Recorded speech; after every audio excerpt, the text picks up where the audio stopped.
We're going to toss to the Vice President, Kamala Harris. And brothers, and sons, and uncles, and grandfathers, and friends, and neighbors.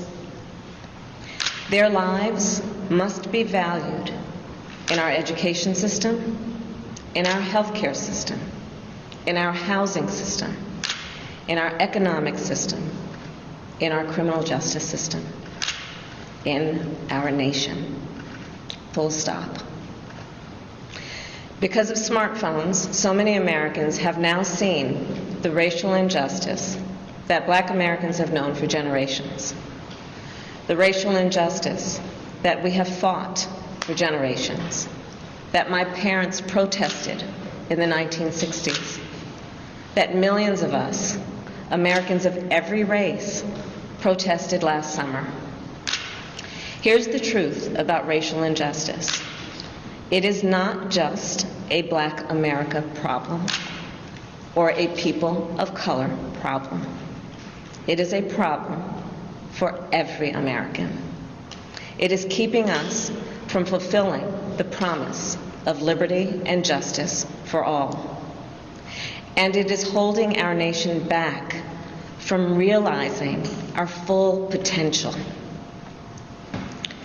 We are all a part of George Floyd's legacy, and our job now is to honor it and to honor him. Thank you. And now it is my great honor to introduce the President of the United States, Joe Biden.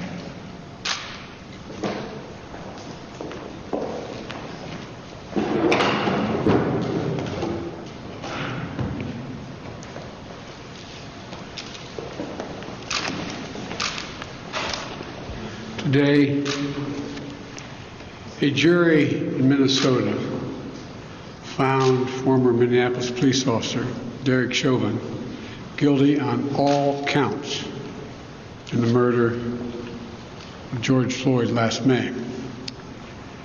It was a murder in the full light of day, and it ripped the blinders off for the whole world to see. The systemic racism the Vice President just referred to.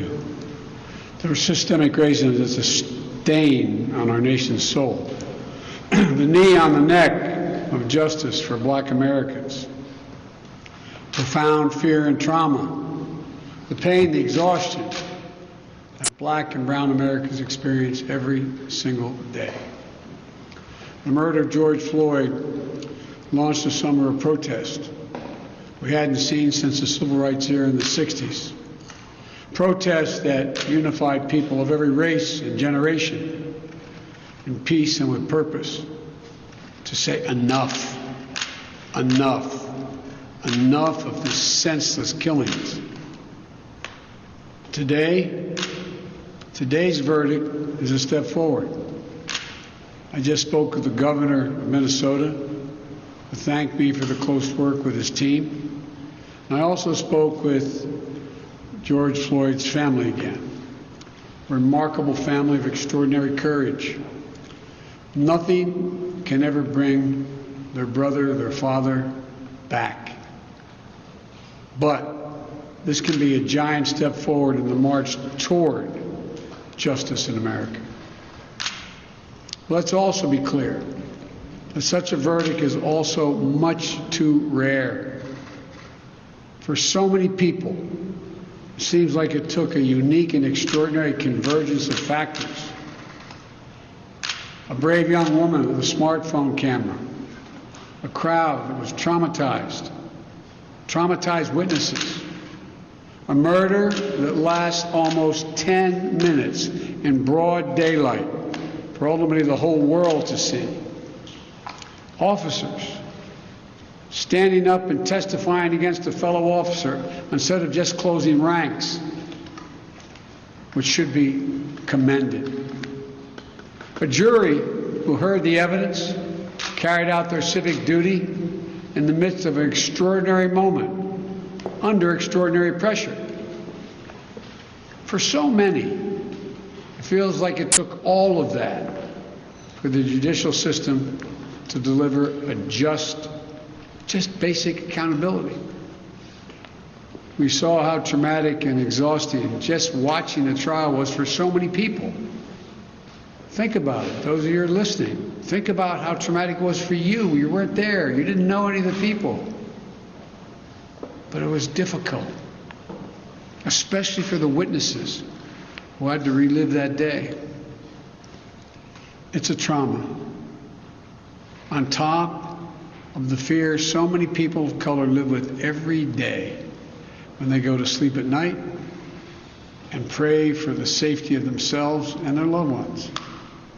Again, as we saw in this trial from the fellow police officers who testified, most men and women who wear the badge serve their communities honorably.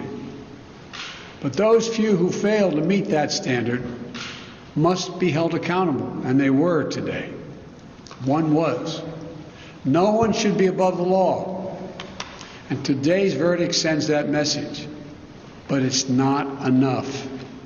We can't stop here. In order to deliver real change and reform, we can and we must do more to reduce the likelihood that tragedies like this will ever happen and occur again.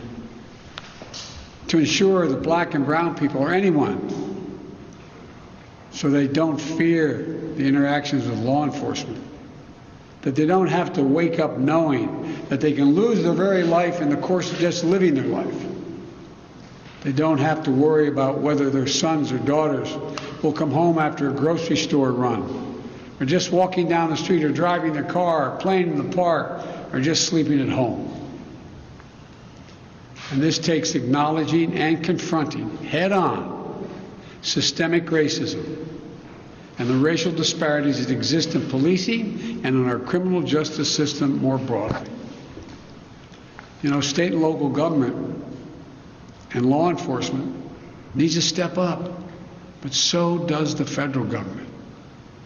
That's why I've appointed the leadership of the Justice Department that I have, that is fully committed to restoring trust between law enforcement and the community they are sworn to serve and protect.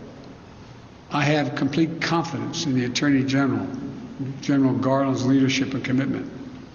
I've also nominated two key Justice Department nominees, Vanita Gupta and Kristen Clark, who are eminently qualified, highly respected lawyers who have spent their entire careers fighting to advance racial equity and justice.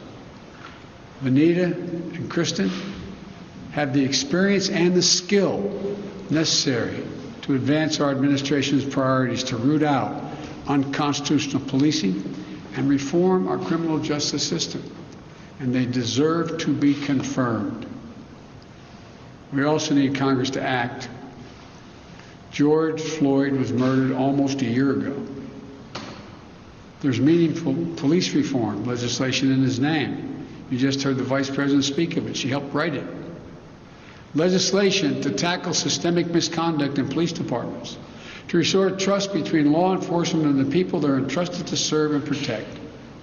But it shouldn't take a whole year to get this done. In my conversations with the Floyd family, I spoke to them again today, I assure them we're going to continue to fight for the passage of the George Floyd Justice and Policing Act so I can sign it into law as quickly as possible. There's more to do. Finally, it's the work we do every day to change hearts and minds as well as laws and policies. That's the work we have to do. Only then will full justice and full equality be delivered to all Americans. And that's what I just discussed with the Floyd family. The guilty verdict does not bring back George. But through the family's pain, they're finding purpose. So George's legacy will not be just about his death, but about what we must do in his memory. I also spoke to Gianna, George's young daughter, again. When I met her last year, I've said this before, at George's funeral, I told her how brave I thought she was. And I sort of knelt down to hold her hand. I said, Daddy's looking down on you, he's so proud. She said to me then, I'll never forget it, Daddy changed the world. And I told her this afternoon, that he did change the world. Let that be his legacy, a legacy of peace, not violence, of justice. Peaceful expression of that legacy are inevitable and appropriate, but violent protest is not.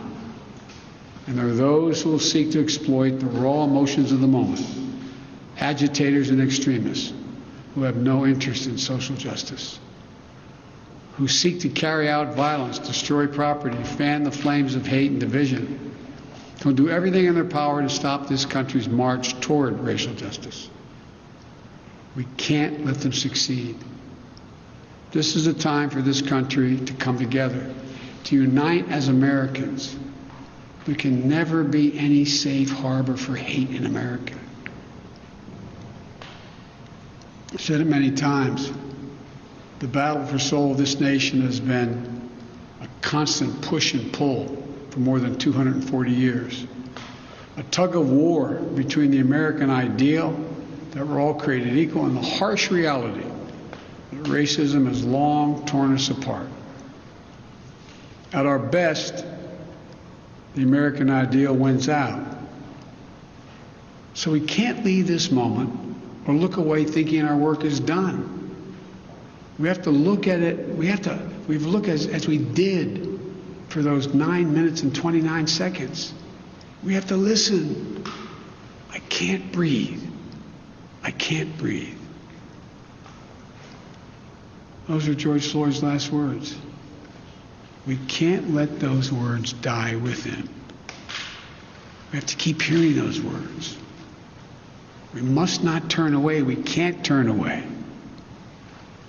We have a chance to begin to change the trajectory in this country.